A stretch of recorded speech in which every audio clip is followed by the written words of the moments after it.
I just bought a new automobile the same way they did in the 1900s when movies were silent. Well, I just got this Jeep from FlexCar. Maintenance and insurance are included, and I can switch cars anytime. What are you, high on giggle juice? The first and only month-to-month car lease. FlexCar, you drive everything. Welcome back to Come Back with a Warrant podcast. I'm Brandon Dinetz. And I'm Monica Ishak. Before we kickstart this week's episode, this is your reminder that this podcast is not legal advice. It's real, unfiltered, and for entertainment purposes only. If you need to speak with a lawyer, call one. Or better yet, call us. All right, so imagine waking up and being told you killed your best friend and you don't remember any of it. I don't know if that would happen to me. Okay. But that is the premise of today's episode. We're going to be talking about Dead Asleep. And this is a case out of Palm Beach County. Dead Asleep is the name of the Hulu documentary on the case. So anybody can go on and watch that if you are interested after we talk about it. But it is the Randy Herman case, a case that was in Palm Beach County, and a case where the defense was sleepwalking. Yeah. Okay. So it's also like kind of hits home, not just because it's Palm Beach County, but it's literally our offices that are starting offices. Yeah, we were there. I was there at the time. I don't remember this case while I was there, but I certainly, know we both know the people that were involved. We know the prosecutors that were involved. We know the defense attorney that was involved. So it's definitely yes, it's a close to home case, and it's just so interesting because you don't have cases like this where there's the defense gets to the point of trial, and this is the type of defense. It's a sleepwalking defense. Yeah. So let's talk a little bit about the case. Yeah. So it starts with go for it. Randy Herman. He's friends with Brooke Preston and her sister. Brooke Preston is the victim in the case that was ultimately murdered, but they were roommates. And so they have this long history. The documentary goes through it where they moved from another state here together. And he recently, the other kind of background fact is that he was going through a lot and was ultimately, he didn't have his father involved in his life, but he ultimately finds out that his dad is accused of murdering, I think it was his girlfriend or his wife or something like that. And he gets this grand inheritance. I think it was like $10,000 or something. I don't know. Yeah, they do say it's a grand inheritance, and it's only like 10 And he's grand. like, I'm going to take this money and go to Florida. And I'm like, but this is pre-COVID time. So, I mean, maybe I don't know. But that part is weird to me. Yeah, I was like, the math isn't really mathing for me, but it's okay. So that was, I think, an important background fact. I'm mentioning that because I think that ties into a lot of things that we're going to discuss, but or some things. But ultimately, what happens is that he is one night drinking, wakes up with a hangover, and sees Brooke. They're texting. He tells her to come, gives her a T-shirt that he wanted her to give to her boyfriend that she was going to move away with. Yeah, she was about to be moving. She was going to be leaving. They were roommates, and she was going to be leaving and going. Florida. There was 3 roommates. It was her sister, and Randy Herman. Right. And they all moved from another state to Florida together to start their lives together. Yeah. And they end up in Palm Beach County and living amongst us. Yes. And he says he is suddenly finds himself standing over her dead body with a knife and doesn't remember anything one morning, basically. After she was about to take off with her mans, and ultimately makes a phone call to the police and says, hey, someone's been killed. I did it, and I'm at the park. Come get me. And gives a full confession, but says he has no idea how this happened. Yeah, what he's able to confess to is the fact that he knows that she came to the house. He says he went back to sleep, and then he, just like you said, the next thing he knows is he's standing over her body, knife in hand, and she's, dead on the floor. Yeah. But an important fact is that she was stabbed 25 times. There are a lot of important facts. Yeah. But yes, that is one of the, So that is one of the most important. That is an important fact. So it's so funny because usually I feel like Brandon and I talk about the cases that we're going to talk about before we get on the podcast. And so we end up kind of expressing a lot of what we think about the case. And I just gave him a little bit of what I think. And I was like, I've seen this Hulu documentary like many times, like since it came out. And at first I was like, I think my first impression of watching this, I was like, he should have been acquitted, probably, or something along those lines. And then yeah, the young public defender in you. It was like 2020. Yeah, he is innocent. He's innocent. He was definitely sleepwalking. The state did not meet their burden. Right. And then as I've continued to watch it over the years, and obviously most recently prior to airing this episode or recording, I believe that it was more calculated and more premeditated than. All right. So we're gonna get there because I want to go through. We need to set the kind of why that is the case. Like what? Yeah. So in fairness to Randy Herman, so when he's initially interrogated by the police, the entire time he's being interrogated, he stays the same in this, like, really doesn't remember anything that happened. He's very calm. He's very, like, he's sorry about what happened. But he doesn't ever really waver from not knowing what's going on. And he appears credible. Okay. He doesn't say I was sleepwalking. That's what an expert opines. And, that's kind of where the defense takes the case, and that's where they try to say he is not guilty because, right. And they're trying to take out any sort of intent element that if he was sleepwalking and this happened, he had no intent to. That's a really good point, because I think a lot of times when we're talking about certain trials and like there are certain like triable issues. And I don't think here it was like, oh, it wasn't Randy. Like, no, everybody's admitting it was Randy. Mm-hmm. It's just a matter of, did he plan this or not? Was he aware of the act that he was committing? And if the state can't prove that, then he must be acquitted. So that is where the defense's strategy came from. And I think it was the best they had. And I think it was a really great defense that they put on. I think they found a really great expert, because when he was being cross-examined, he was like, I think there was a point where he was asked about the break in time, which we're going to talk about because that's huge. The timeline, that's how the jury came to their conclusion. Yeah. He was like, it's probably, not likely. So he was like saying the things all the right things. It's just a matter of what the jury ended up believing. But I just wanted to like add, like, that's a huge point. Cause like sometimes like when we're talking trials, it's like, oh, sometimes the defense is, it wasn't even him. Right. And that wasn't the case here. No, they're not able to do that because he confesses, he calls it in. He's, says he was standing over the body with a knife. Like, he gives them the fact that, okay, you're the one that actually did this. Which also kind of benefits their defense. Well, it limits their defense because it now puts you in the position of the only thing we can try to do is fight the intent element here. Yeah. There's nothing else we can't fight the fact that he wasn't the one standing over her body. Yeah. Correct. But I'm just saying that the facts that contributed ultimately to his guilt were also factors that were turned on its head in favor of the defense because of the bungalow factors that they were going through and saying like they needed to show, or the expert was discussing with the jury, like what shows that this, like factors that show that this person was like sleepwalking, and ultimately how he came to his conclusion and why the jury should come to that conclusion. Yeah. And so in terms of, is it possible that this happened, that a person was sleepwalking and did something like this? Is it possible?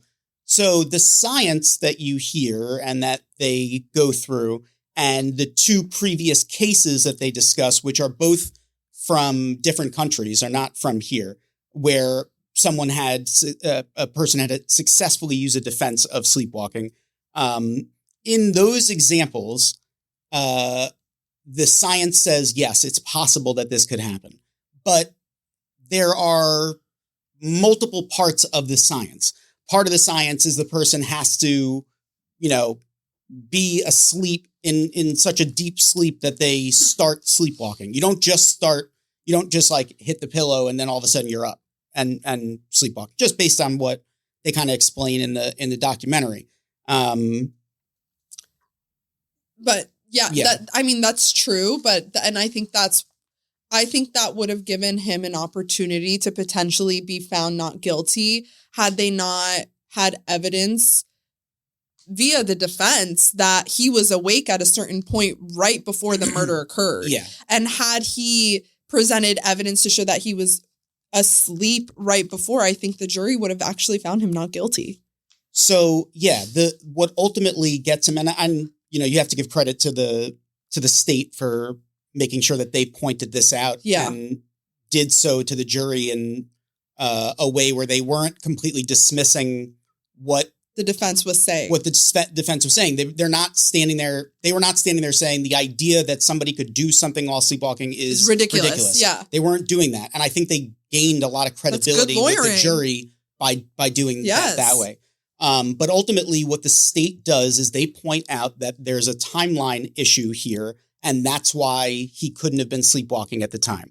The timeline issue that they point out is that what they're able to see, and this is using, they use surveillance from across the street from a different house that was pointed at the house that they lived in. And they saw at, let's say 6 a.m, the victim comes home, is in the house, goes in the house for X amount of time. Then they see after a certain amount of time, they see Randy leave the house.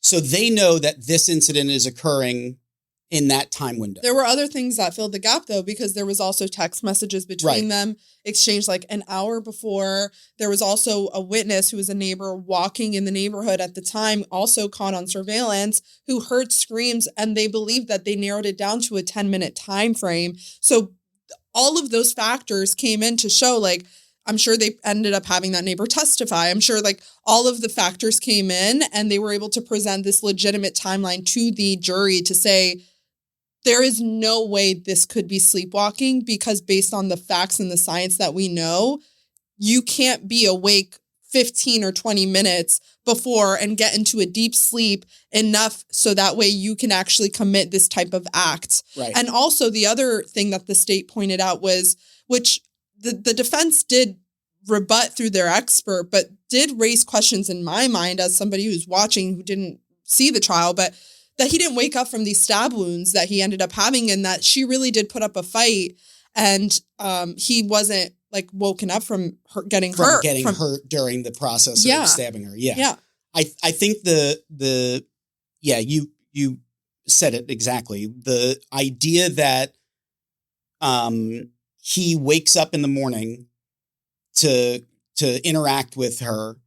He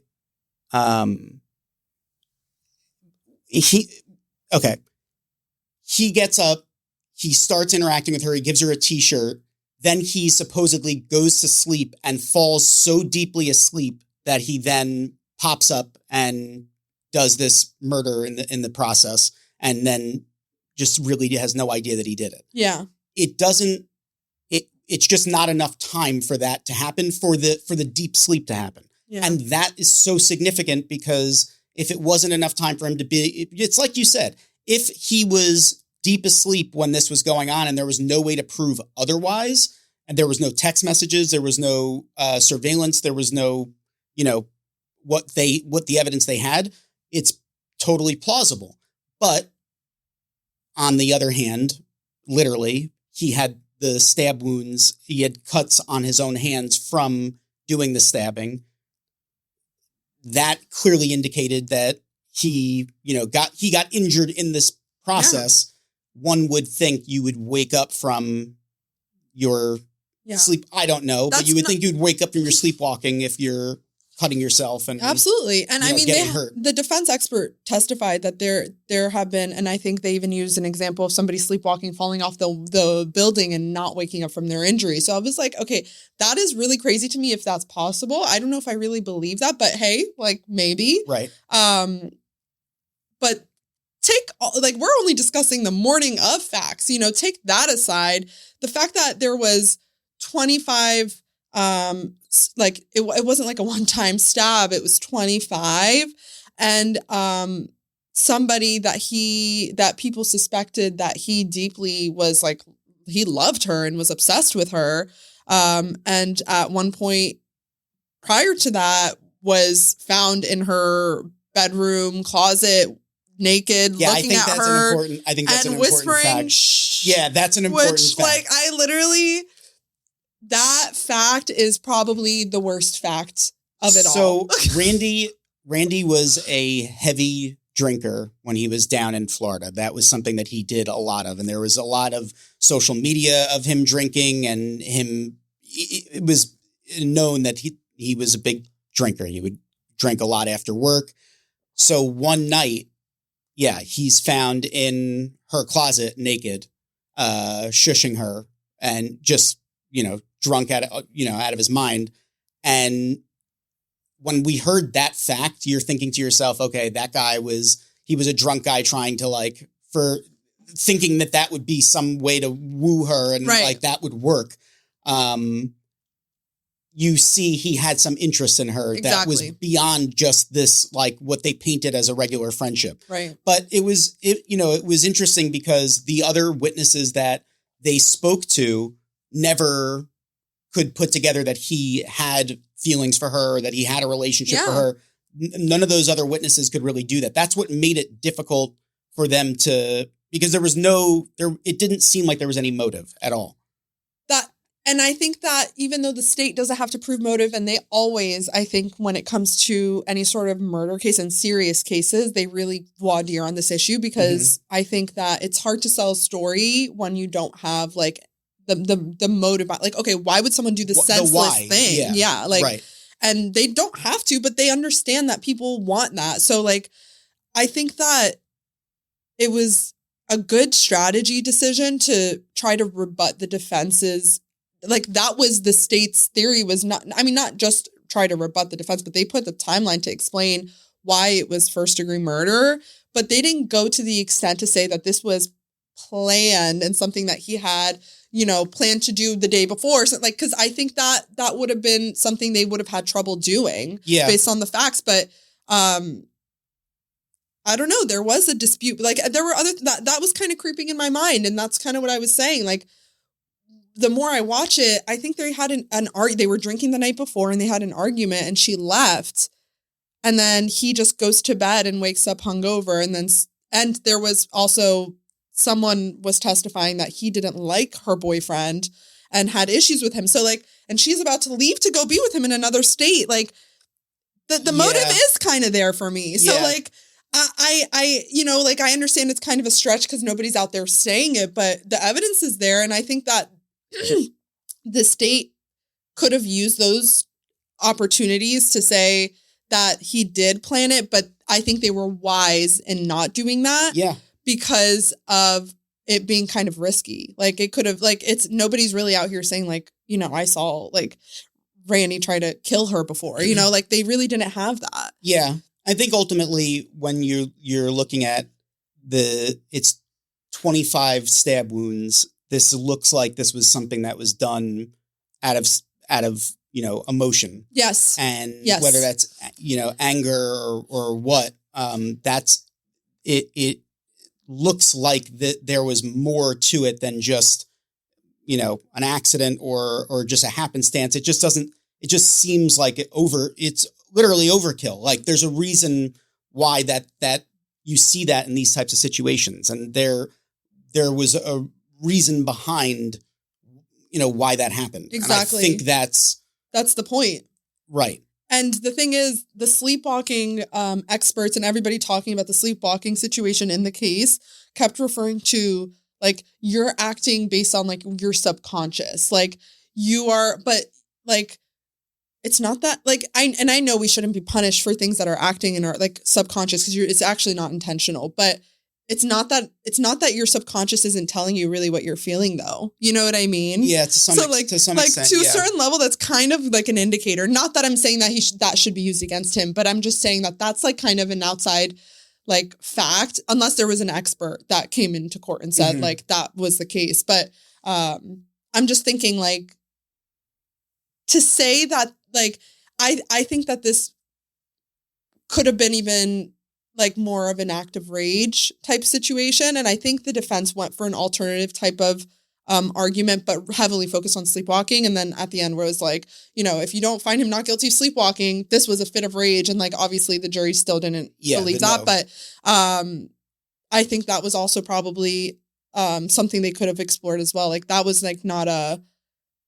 the worst, but then they would have had to go with a different storyline. They would have had to say, you know, that they got into an argument. It was like a thing that happened right then and there, but then the 25 stab wounds. So then like, it's like, there's so many weighing factors and this is really what we go through when we're deciding defenses. Like, what can we use to our benefit? What did our clients say? What's the best avenue to go down? But you know, I completely agree with you. All of these facts are the reasons why I'm like, he definitely planned this to a certain level. There was a level of planning here. It's crazy hearing you say like how guilty you think this dude is. I mean, it's true. But it's I mean, I don't know how true it is planning, but he is when guilty. I watched it and I would have convicted him. Yeah. I think there's just no the sleepwalking thing to me is just like I don't buy it. Oh, really? In general? I could find it applicable, I think. I don't buy that you can I don't buy that he at least at minimum wouldn't have woken up during it. That's the other fact. It's like, okay, like that okay. Yeah. The like two things that bother me most is the fact that he was awake right before. Right. And the fact that he like if it was like a one-time stab thing, or maybe let's say 3, not 25, like 25. And like it was a messy crime scene. Like it was not like they believe that she put up a fight and like it was not something that was like a one and done situation. And you know, I think one of the prosecutors mentioned it's like not easy to stab a human body and then like to keep doing it over and over again. And I mean, you know, it's just there's just those two facts bother me the most. I mean, aside from the one that he was like found in her closet, obviously, but the found naked in her closet. Yeah. Not a good look. No, not at all. That bolstered the state's case for sure. Like, yeah, I think so. I think that shows he had some sort of interest beyond friendship. 100%. And they, you know, as much as anybody wanted to paint that relationship as them just being friends, like that's just... It's not the reality of... No. It's also very strange. Yeah. And like... Naked in the closet. Yeah.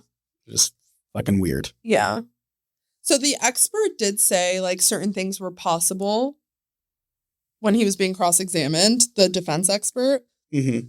And I think you were touching on this earlier in the episode. Like, is it possible or is it like being reasonable? Like, yeah. So like, that's the other thing is like the standard for the state is to prove it beyond a reasonable doubt. And so it's like, is this theory of defense reasonable? Like, could this have reasonably happened based on the evidence presented to you as the jury? Yeah. And while it's possible, it could still be unreasonable. Right, because it is possible based on what these experts said. Right. It is possible that somebody could do most, if not all, of this in their sleep. Yeah. And not know that they're doing it. Okay. But it's just not reasonable given what this person in this situation did when they were allegedly sleepwalking. Yeah. And I mean, that's usually, the state usually voir dires on that too. Like during jury selection, like, you know, what is reasonable doubt? Is this also flag? They had in the documentary, they had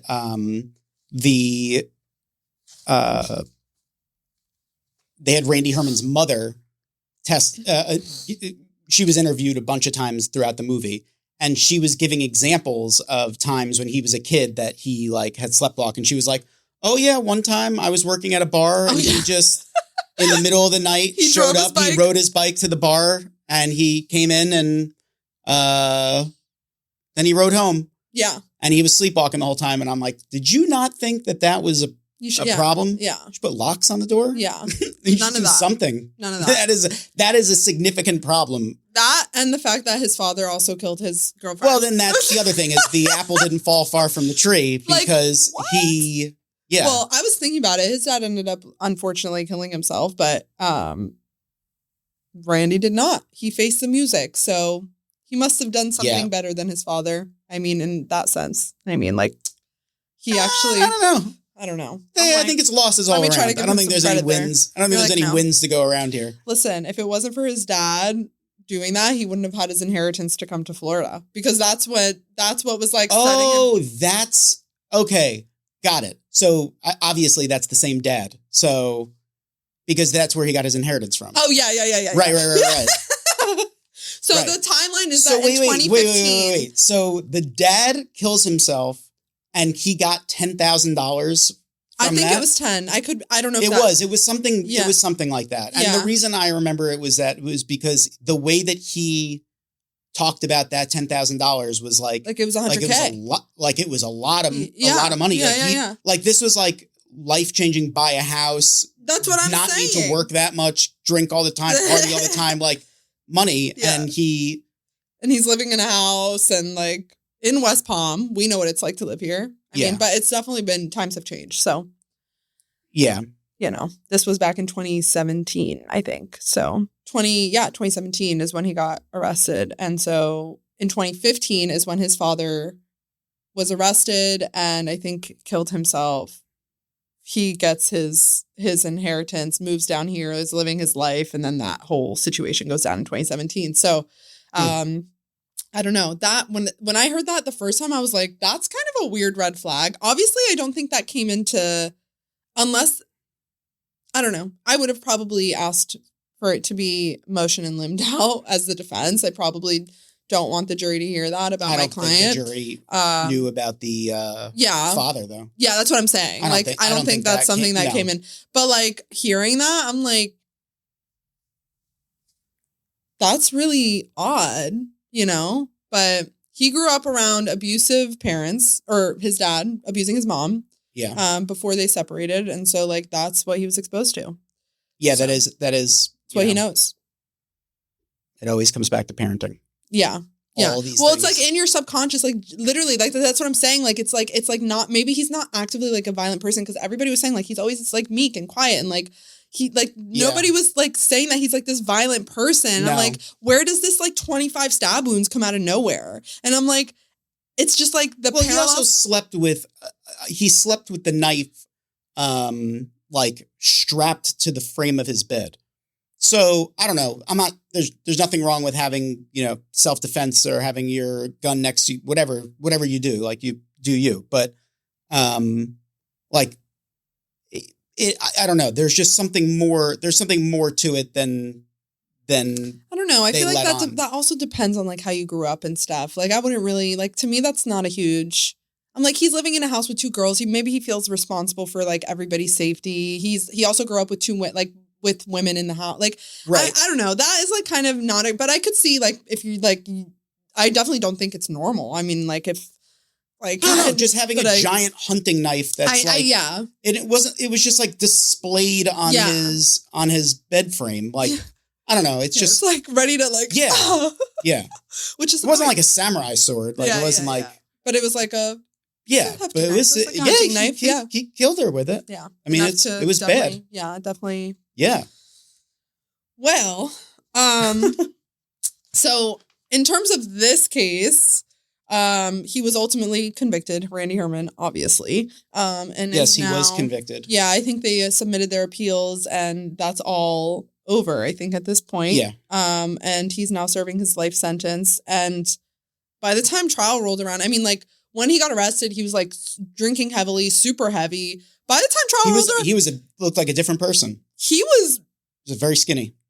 I literally, if I was a juror and I saw that this person was being accused, like just on day one of jury selection, seeing this person being accused of first-degree murder, I would have been like, do you guys have the wrong person sitting at counsel's table? Like that definitely would have been like in my mind the whole time. Like, how old is this person? Like, I would have been like really like worried about them. Like, but that's just me. Like, that's somebody as like. I mean, he looked just like he looked like an 18-year-old kid. Yeah, like a baby, and that definitely helps. Like when you don't look like you don't fit the profile of what somebody you would expect like would be like sitting for a trial on like for murder. Yeah, you know, as a juror, like they probably really wanted to kind of give him the benefit of the doubt. You ever have a trial where you had a client that like you knew just based on their appearance alone that was going to be a huge issue if we were in front of a jury? Yeah. Like, that just based on appearance alone, 100%. like that's going to be. Did you ever do anything for a trial like makeup? Yeah. Yes. And the state saw us do it. It was a murder trial and made a request that we stop. And the court granted it. Why? I don't remember the basis. I was like really frustrated that happened. I was like, that's like you are wanting certain biases to come into play if you're making that request. That's what I think. Because you should not, we can all admit that biases come into play and we shouldn't let, like, appearance come in here. Like, that shouldn't be a thing. So if I can cover tattoos under my client's eyes and on his face, like, very light makeup. And it was a problem. I was, like, very frustrated. Wow. Because he was in custody. He came out. The only way I could do it was, like, in court. So I was, like, putting makeup on my client. And what type of case was it? It was a first-degree murder and attempted murder. Yeah, I was so frustrated. Freaking kidding me? Wow, that's so interesting. Yeah, but that was the only time I ever had like an issue.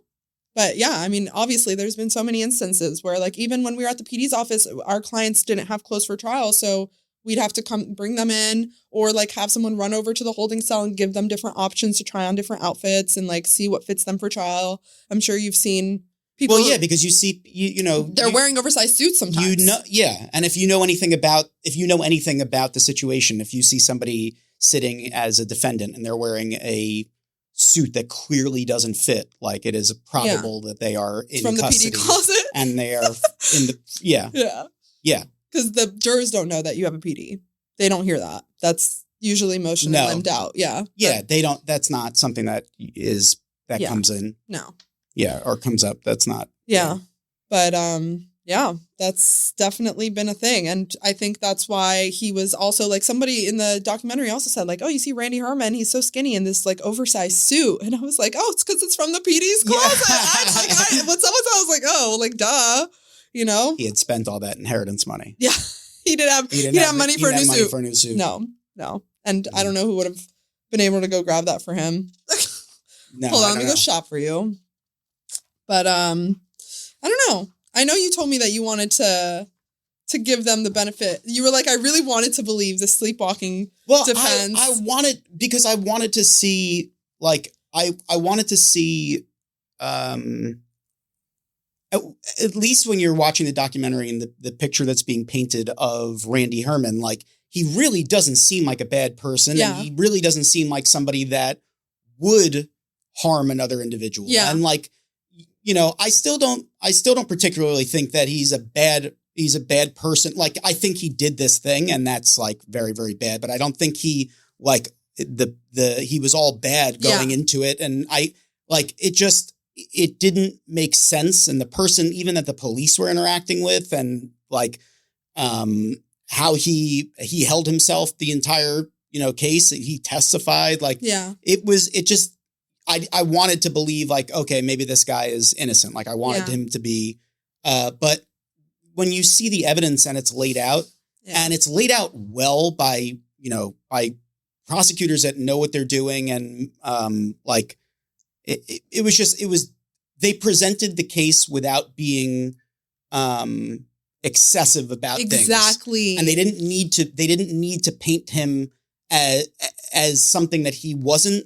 They didn't like, they just, it was, that's how you know, like when you're looking at an experienced attorney handle their business, like they really, really hit the points that they needed to hit on the area of, you know, going after the defense that's coming up right now with sleepwalking, attacking exactly that issue. Yeah. You know, not laying in anything that is completely speculative. They were not building up him and building up like this passion that he had for this woman. Like it just, that's what I'm saying. They could have done these things and they didn't do it. Yeah. And I think that gave them so much credibility with the jury. Mm-hmm. Whether the jury realizes that or not, I think that that's really what that does. Yeah. And it was a good strategy move on their part for sure. Yeah. Yeah. Well, this was a really great one that we wanted to talk about because this hits home, like we said. So yeah, if we can get some more documentaries out of Palm Beach County cases. Shit. I mean, I'm like, no, but yes. But we do. I mean, look, we're in South Florida. It's in South Florida all the time. Yeah. You know, I brought it up a little earlier, but the new Tiger Woods case, like the fact that we practice in Palm Beach County and we know about Palm Beach County versus other local jurisdictions and we understand the differences. I mean, like, you know, just talking about Tiger for a second, like the fact that he is facing something out of Martin County is so significant compared to the first time that he dealt with this. And the fact that the prosecutors there are a little bit tougher because their judges expect more. And that's the way that it is. I was in Martin County on Monday and I was in a civil hearing, but the judge was a former, I think it was misdemeanor criminal judge because I appeared in front of him in criminal court and he was talking about Tiger Woods. We were waiting for the docket to start and he basically was like saying he's fucked. Yeah. I'm like, not this judge. Like, having those thoughts totally fine. But you know what? They're not. There's no problem. The thing is up there that there's no bullshit or illusion to them. Yeah. That he previously had one of these. There's no illusion to them that, you know, who he is. Yeah. So for that office, exactly. for the state attorney's office there, for the judges there, they don't care that he had a reckless driving plea in Palm Beach County. They're looking at it like you got a diversion breakdown, but that was a DUI. This is a DUI. To them, it's a second DUI arrest at minimum, even though they can't prosecute it as a second DUI. They can prosecute it as their mind as a second. Yeah. They don't have to give them minimums under the statutes. They can jack them up, and that includes jail. So what do you do as a defense attorney when you have a situation like that? They do exactly what Tiger's team did and get him into treatment. Yeah. And now you try to use the treatment as leverage. If he goes to an inpatient treatment facility, you try to use that and say, look, my man did a 30-day inpatient program. There's no need for you guys to put him in jail. Yeah. Because otherwise, Martin County will want him in jail. Probably. And they will get him in jail if, like, this is not going to go to a trial. No. Like, this is a DUI crash case where he was found with pills in his pocket. He was exhibiting signs of impairment. He looked like shit after. There's nobody he's going to get convicted. Yeah. At a trial, I mean. Yeah. So, like, they're going to have to work out some sort of negotiated plea, most likely. Yeah. Or they're going to plead to the judge, and that's dangerous to do in a jurisdiction like that. Yeah. And the comments that were coming from the judge, obviously this is not the sitting judge on Tiger Woods' case, but it was like, he's wealthy enough to have a driver. Where's his driver? Like those things will be used against him. Correct.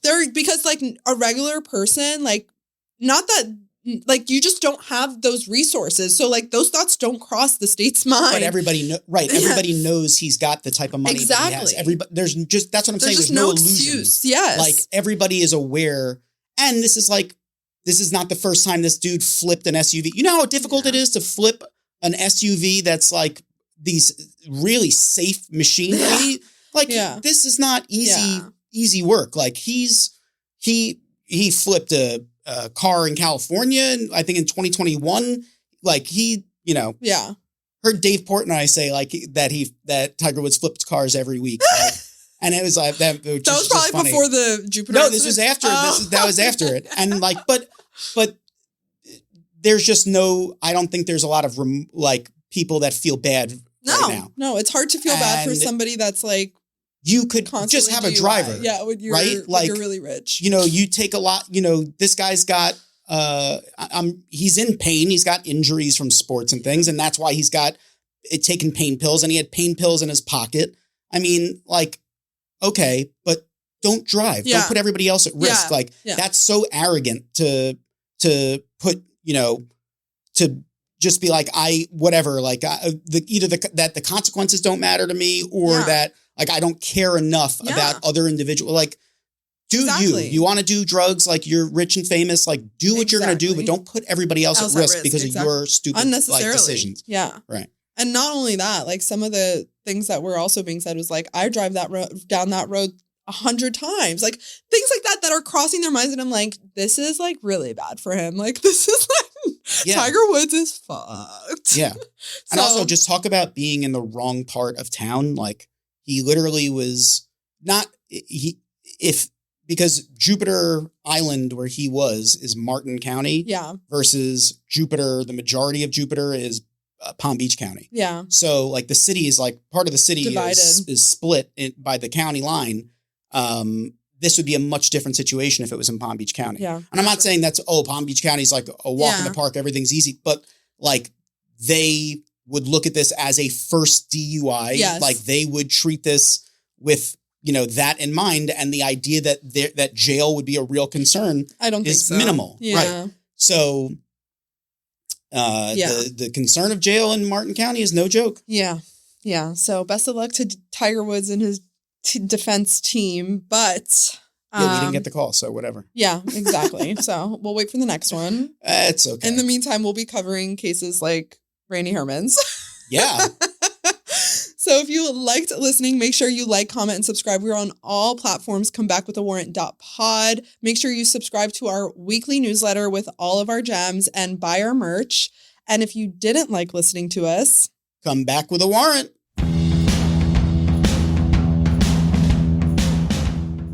I just bought a new automobile the same way they did in the 1900s when movies were silent. Well, I just got this Jeep from FlexCar. Maintenance and insurance are included, and I can switch cars anytime. What are you, high on giggle juice? The first and only month-to-month car lease. FlexCar, you drive everything.